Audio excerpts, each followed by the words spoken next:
18 से 21 साल के लड़कों को शादियों भी यहाँ नहीं हुआ रहता है, एकदम यंग गर्म खून रहता है। अब बॉर्डर के फ्रंट लाइन पे खड़ा करेंगे ना, देशभक्ति राष्ट्रवाद तो कूट कूट के भरा है। जय हिंद। तो चलिए समझते हैं हम लोग टूर ऑफ ड्यूटी के बारे में। देखिए, और रिटायर के बाद उन्हें पेंशन भी दिए जाते हैं। पेंशन के बोझ को कम करने के लिए टूर ऑफ ड्यूटी को लाया गया। तो समझते हैं हम लोग टूर ऑफ ड्यूटी के बारे में डिटेल से। आप अगर ध्यान से समझेंगे तो आर्मी में जाने के कई रास्ते हैं। इंडिया में अगर देखिएगा तो ये 3 रास्ते हैं। अभी इंडिया में एक दौर है परमानेंट कमीशन। परमानेंट कमीशन उसे कहा जाता है जिसमें आपको पूरी ज़िंदगी आर्मी के साथ पूरी लाइफ गुजारनी होती है। लाइफ कहने का मतलब ये नहीं है कि आपको पूरी ज़िंदगी आर्मी में नहीं रहना है। अगर आप जवान हैं तो आपकी उम्र 38 से 40 साल होगी तो आपको रिटायर कर दिया जाएगा। ऑफिसर हैं तो 54-55 पे रिटायर कर दिया जाता है। कर्नल से ऊपर रैंक के हैं तो 60 साल पे रिटायर किया जाता है। तो ऑन एन एवरेज ये परमानेंट में आते हैं। इसके अलावा एक शॉर्ट सर्विस कमीशन होता है। इसमें आपको 10 से 15 साल ड्यूटी करनी होती है। जब तक ड्यूटी करिएगा तब तक आपको सैलरी वगैरह सब कुछ मिलते रहेंगे। 15 साल बाद रिटायर कर दिया जाता है।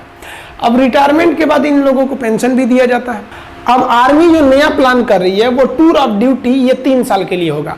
अभी इस पर कोई ऑफिशियल बात नहीं हुई है कि इसका स्ट्रक्चर कैसा रहेगा, लेकिन हमारे जो CDS हैं, chief of defence staff Bipin Rawat, उन्होंने इस ओर इशारा किया था कि टूर ऑफ ड्यूटी का प्लान चल रहा है। तो ये 3 साल के लिए आर्मी में आना होगा। अभी हम इस पर डिटेल से चर्चा करेंगे। अब हमारे देश में कुछ और भी समझिए। हमारे देश में कुछ टेरिटोरियल आर्मी है।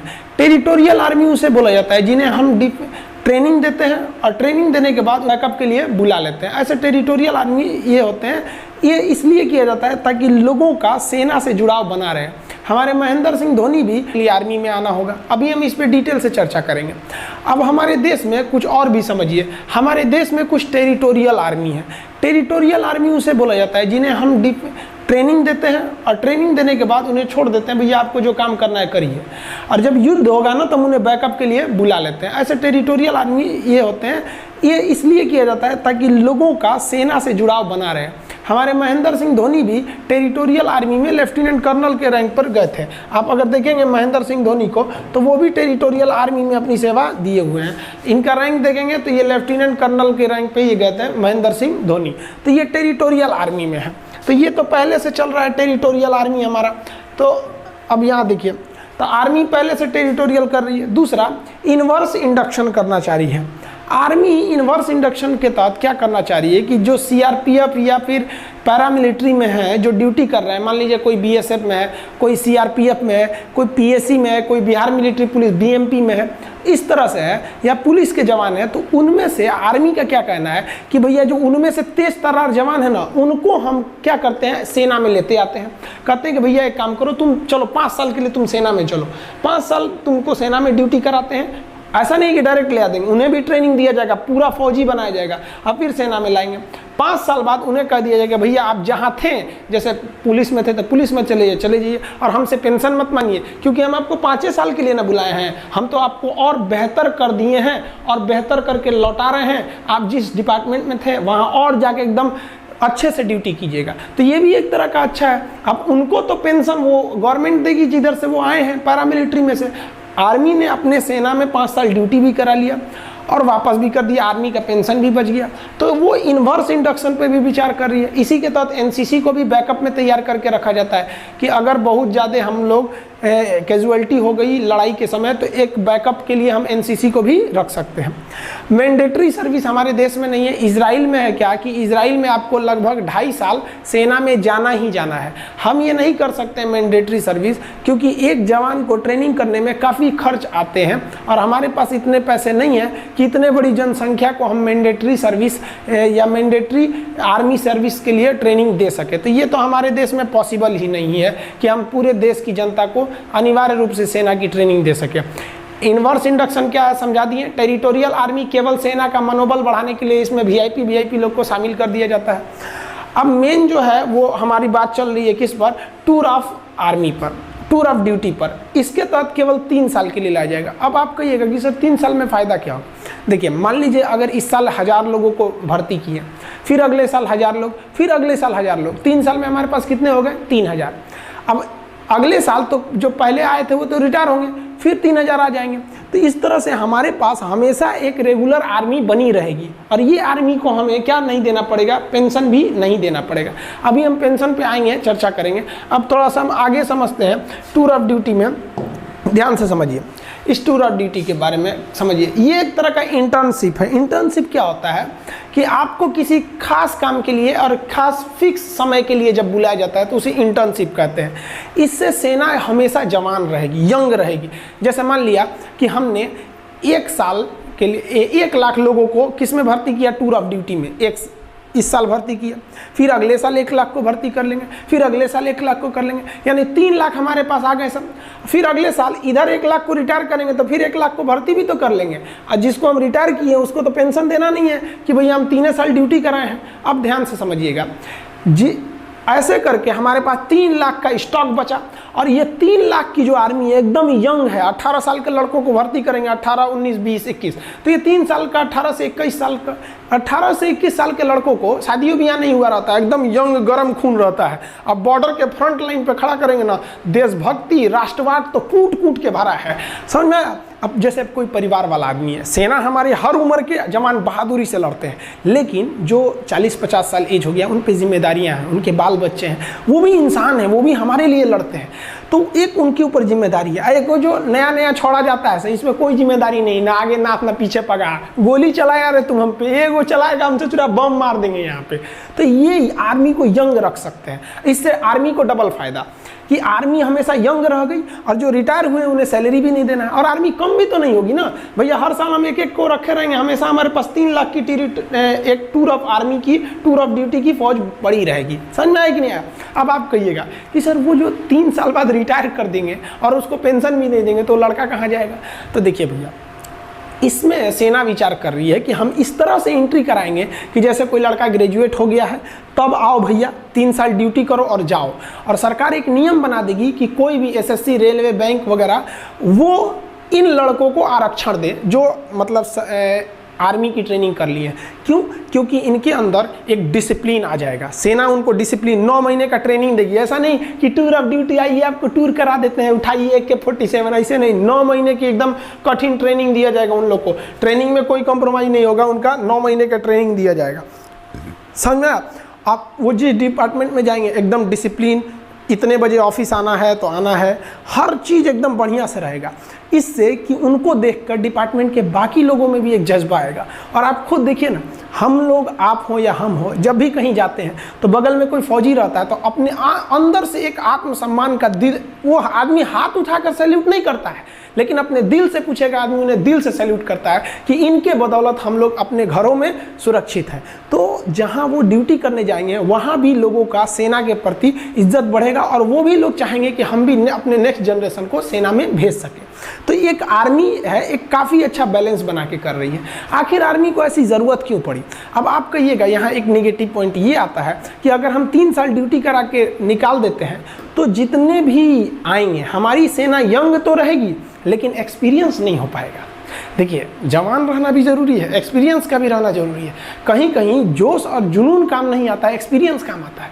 तो इसीलिए आर्मी विचार कर रही है कि हम अपनी आर्मी में 40%, 30 से 40% फौज को टूर ऑफ ड्यूटी के तहत रखेंगे ताकि ये लोग जवान रहें, और बाकी 60% फौज हम फुल परमानेंट सर्विस वाले रखेंगे ताकि इनके पास एक्सपीरियंस रहे। तो आर्मी हर तरह के मैटर पर विचार कर रही है। याद रखिएगा, अभी ये विचार हो रहा है, कंफर्म अभी नहीं हुआ।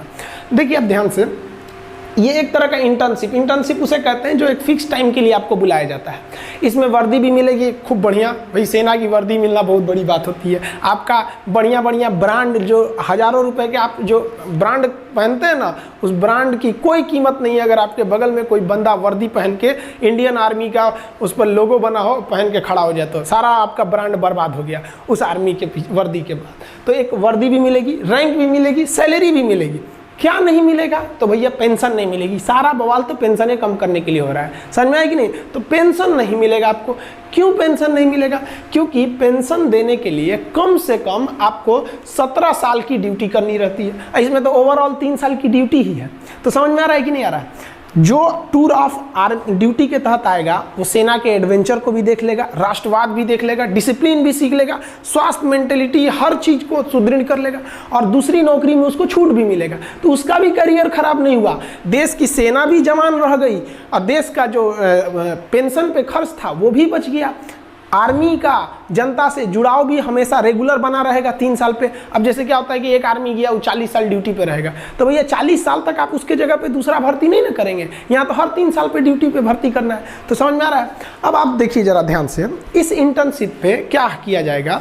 शुरुआत में ऐसा नहीं है कि आप कोई सेना में कोई डिसीजन बड़े पैमाने पर ले सकते हैं। तो आर्मी का कहना है कि पहले हम 1000 जवान और 100 ऑफिसर को भर्ती करेंगे। इसमें 1000 जवान को भर्ती करेंगे, 100 ऑफिसर को। इसमें देखेंगे कि इस पर क्या अभी प्रोसीजर है, क्या इसके रिजल्ट आएंगे। हम आपको अभी इसके फ़ायदे समझाते हैं। अब ध्यान से समझिए इसके फ़ायदे क्या क्या होंगे हमारे। देखिए इसके बेनिफिट समझाते हैं। एक रेगुलर जो जवान होता है ना, हम अभी इसमें ऑफिसर की बातें नहीं कर रहे हैं, हम जवान की बात कर रहे हैं। देखिए ऑफिसर बहुत कम होते हैं। एक कंपनी में लगभग 3 प्लाटून होता है, जैसे 10 जवान का एक सेक्शन होता है और 3 सेक्शन को मिला के एक प्लाटून बनता है और 3 प्लाटून को मिला देंगे तो एक कंपनी बनती है। और एक कंपनी को कमांड करता है एक ऑफिसर, यानी 90 लोगों की फौज पे एक ऑफिसर हो जाता है। 90 से 120, कभी कभी 4 प्लाटून का भी एक कंपनी बनता है। वो फर्दर वीडियो में हम आपको समझाएंगे।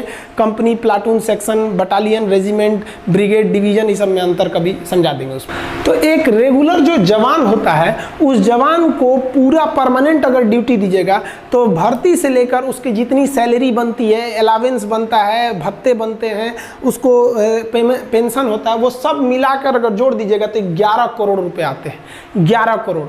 और अगर यही जवान अगर हम टूर ऑफ ड्यूटी के तहत लेते हैं तो 3 साल का है, तो 3 साल में आप उसको कितना अलावेंस दे दीजिएगा, कितना खर्चा कीजिएगा। अब पेंशन का तो बवाले नहीं है, तो टोटल 90 लाख खर्च आएगा। तो हम यहाँ कैलकुलेशन इजी करने के लिए 1 करोड़ लिख दिए, मान के चलिए 1 करोड़ आएगा। तो सोचिए जो रेगुलर जवान है वो 11 करोड़ और जो टूर ऑफ ड्यूटी पे आ रहा है 1 करोड़, यानी एक जवान पर कितना बचेगा हमको? 10 करोड़ बचेगा। दूसरा, ये तो पैसा बच ही गया। दूसरा, ये जो फुल समय ड्यूटी करेगा, जैसे मान लीजिए कि हम ही आर्मी में भर्ती हो जाए तो अभी हम अच्छे से ड्यूटी कर सकते हैं, लेकिन 10 साल बाद क्या बुढ़ा जाएगा आदमी, अच्छे से नहीं ना ड्यूटी हो पाएगी, उतने बेहतरीन ढंग से नहीं हो पाएगा जितना कि यंग आदमी कर सकता है। तो इससे डबल फायदा टूर ऑफ ड्यूटी से। एक जवान के पीछे 10 करोड़ बच गया और सेना पूरी तरह जवान है, एकदम यंग है। समझ में आया कि नहीं? तो ये हो गया इससे फायदा। अब देखिए जरा ध्यान से, स्टार्टिंग हम लोग ट्रायल जो करने जा रहे हैं, शुरुआत में हम लोग 1000 सैनिकों को भर्ती करेंगे। तो देखिए बेनिफिट क्या होगा, हम 1000 सैनिकों को भर्ती करने जा रहे हैं। एक सैनिक पर कितना बेनिफिट है? 10 करोड़ का। तो 1000 पर कितना हो जाएगा? उसमें 10 से गुणा कर दीजिए, 10,000 करोड़। 10,000 करोड़ की बचत आ जाएगी, क्योंकि एक सैनिक पर हमारा बचत हो रहा है 10 करोड़ का। तो 1000 सैनिकों पर बचत कितना हो जाएगा? इसमें 10 से गुणा करेंगे तो 10,000 करोड़ का बचत हो जाएगा हम लोग को। अब इस बचत से 10,000 करोड़ से हम आधुनिक हथियार खरीद सकते हैं, आर्टिलरी खरीद सकते हैं, हेलीकॉप्टर खरीद सकते हैं। आप खुद सोचिए ना, 126 राफेल जहाज़ों की ज़रूरत थी, आ कितना रहा है? केवल 36, यानी 90 जहाज अभी कम आए हैं। अब सोचिए हमारे यहाँ पे तो पैसे, हथियार पे पैसे कम खर्च होते हैं और अपनी की टेक्नोलॉजी उतनी आगे नहीं है जितना होना चाहिए। सेना के क्षेत्र में हम मतलब सेना में जो हथियार बनाना है तो उसमें हम लोग उतना मतलब संतोषजनक विकास नहीं कर पाए। मिसाइल टेक्नोलॉजी हम लोग की आगे है, लेकिन जो हेलीकॉप्टर एविएशन सेक्टर है उसमें बहुत संतोषजनक विकास नहीं हुआ है। अब आप ऐसे अंदाजा लगाइए, 1 रैंक 1 पेंशन जब आया था तो आपको पता होगा ये क्या है 1 रैंक 1 पेंशन। मतलब क्या है समझिए ध्यान से, कि जिस तरह से लोगों की सैलरी बढ़ती है, जैसे जो दरोगा 2010 में था या जो 1995 में दरोगा की जो सैलरी थी, क्या 2020 में वही सैलरी है? नहीं ना, सैलरी बढ़ रही है। तो 1 रैंक 1 पेंशन में क्या कहना है कि भैया जब सैलरी बढ़ रही है ना तो पेंशन भी बढ़ाइए। यानी जो आदमी, जो सिपाही 2020 में रिटायर हो रहा है उसका पेंशन जितना है उतना ही पेंशन उस सिपाही का भी होना चाहिए जो 2002 में रिटायर हो गया और अभी तक जिंदा है, मतलब मान लीजिए जीवित है। अब आर्मी को तो बहुत यंग एज में ना रिटायर कर दिया जाता है, तो मतलब कहना है कि पेंशन एकदम सेम होना चाहिए। तो इससे पेंशन पे बोझ इतना बढ़ गया है कि आर्मी ना अपने कुल बजट का लगभग 60%, बबुआ 60% लगभग केवल सैलरी और पेंशन में खर्चा हो जाता है। यानी जो आर्मी को पैसे मिलते हैं उस पैसे का 60% सैलरी या पेंशन में खत्म हो जाता है। बाकी में आपका डीजल का खर्चा है, ये वगैरह वगैरह खर्चे हैं, तो बहुत कम खर्च हो पाते हैं हम लोग का। अब ऐसे समझिए ध्यान से, हमारी आर्मी को टोटल 2.5 लाख करोड़ रुपए मिलते हैं साल में, कि भैया इस 2.5 लाख करोड़ में आपको जो करना है करिए। अब 2020 का हम आपको बताते हैं, जो 2.5 लाख करोड़ मिले थे हम लोग को, उसका हिसाब देखिए ध्यान से यहाँ पे कैसे है 2.5 लाख करोड़ का 2020 में। उस 2.5 लाख करोड़ में से 1,33,000 करोड़ हम लोग पेंशन देने में खर्च कर दिए, यानी लगभग आधा खर्च कर दिए पेंशन देने में, 1 रैंक 1 पेंशन का पेंशन पे। और हथियार कितने का खरीदे? 1,20,000 करोड़। आप अगर इसको जोड़िएगा तो लगभग 2.5 लाख करोड़ आ जाता है। तो ये हमारा 2.5 लाख करोड़ का हिसाब है, आधा निकल गया पेंशन सैलरी देने में, अब बाकी बचा। अब खुद सोचिए ना, पेंशन वगैरह का जो हमारा खर्चा है पेंशन का, उससे कम खर्चा है हमारे हथियार का। अब कहीं ना कहीं आपको भी ये अजीब लग रहा होगा सुन के कि भैया हम हथियार पे जितना खर्च कर रहे हैं उससे ज़्यादा पेंशन पे खर्च कर रहे हैं। तो ये टूर ऑफ ड्यूटी है, इसके पीछे भले ये तर्क दिया जा रहा है कि आर्मी जवान रहेगी, सेना जवान रहेगी, ये तर्क दिया जा रहा है कि युवाओं में जो राष्ट्रवाद है, जो देश प्रेम है, उसका सही उपयोग होगा, लेकिन इसके पीछे जो मेन रीजन है वो आपको दिख गया कि आर्मी अपने पेंशन को बचाकर उस पैसे को मॉडर्नाइजेशन की ओर लगा सकती है। क्योंकि हमारे जो बगल में चाइना है, ये बहुत ही ज़्यादा अपने आर्मी पे पैसे खर्च कर रहा है। तो ये समझ में आ गया आप लोग को। अब आपके मन में एक सवाल आएगा कि ये जो सैनिक होंगे टूर ऑफ ड्यूटी पे, ये कैसे आएंगे? टूर पे जैसे घूमने जाते हैं? नहीं, इनका भी वैसे ही बहाली होगी, वैसे ही भर्ती होगी जैसे एक रेगुलर आर्मी का होता है, वैसे ही ट्रेनिंग होगी जैसे एक रेगुलर आर्मी का। यानी अगर कोई जवान खड़ा है तो आप देख के नहीं कह सकते हैं कि टूर ऑफ ड्यूटी का है कि ये परमानेंट है। फिर आप उसके आई कार्ड को देखना पड़ेगा, उसका सर्विस रिकॉर्ड देखना पड़ेगा कि कौन सा ये जवान है, तब पता करेंगे। ट्रेनिंग भी एक ही जगह पर होगी, सैलरी भी एक मिलेगा, हर चीज़ एक रहेगी। फर्क बस ये रहेगा कि भैया आपको 3 साल पर रिटायर कर दिया जाएगा बस, अब और पेंशन नहीं दिया जाएगा। भर्ती सेम होती है। आप आर्मी की भर्ती देखे होंगे, हमारे देश के जितने युवा जवान होते हैं दौड़ लगाते हैं, वो लोग 4 मिनट में 1600 मीटर दौड़ लगा के वो दौड़ लगाते हैं। फिर जो प्रोसीजर होती है उनका, वो उस प्रोसीजर के बाद वो लोग सेलेक्ट होते हैं, और सेलेक्ट होने के बाद तब वो कहाँ जाते हैं? आर्मी में जाते हैं। सबका पैरामीटर सेम रहेगा आर्मी में अगर वो चले जाते हैं तो। आप नहीं कह सकते हैं कि इनमें से कौन सा जवान टूर ऑफ ड्यूटी का है और कौन सा जवान हमारा मतलब परमानेंट है। तो सब का सब क्या रहेगा? एकदम सेम रहेगा। आप समझ में आ गया आप लोग को कि ये टूर ऑफ ड्यूटी मेनली किसके लिए किया जा रहा है कि भैया हम अपने पेंशन पे हो रहे खर्च को कंट्रोल कर सके और अपनी सेना को मॉडर्न टेक्नोलॉजी दे सके। जैसे हमारे सैनिकों का बैलिस्टिक हेलमेट नहीं रहता है, इंफ्रारेड रिकॉग्नाइजर नहीं रहता है, अभी भी हम लोग इंसास राइफल लेके चल रहे हैं लोग। तो ये सब चीज़ें, आर्मी की जो बूट होती है वो काफ़ी हैवी होती है, वजन में बहुत भारी होता है। अभी कई ऐसे बूट आ गए हैं आर्मी के पास, जैसे अमेरिकन सोल्जर का दिखेगा तो बूट बहुत मजबूत रहता है जूता, और भारी नहीं रहता है। हमारे सैनिकों का बूट मजबूत है लेकिन भारी है। तो भैया उसके लिए क्या चाहिए? पैसे चाहिए। तो हम लोग का आधा पैसा तो सैलरी पेंशन पे ख़त्म कर दे रहे हैं। तो आई होप आप समझ गए होंगे टूर ऑफ आर्मी का। एक सैल्यूट हमारे भारत के वीर जवानों के लिए। जय हिंद।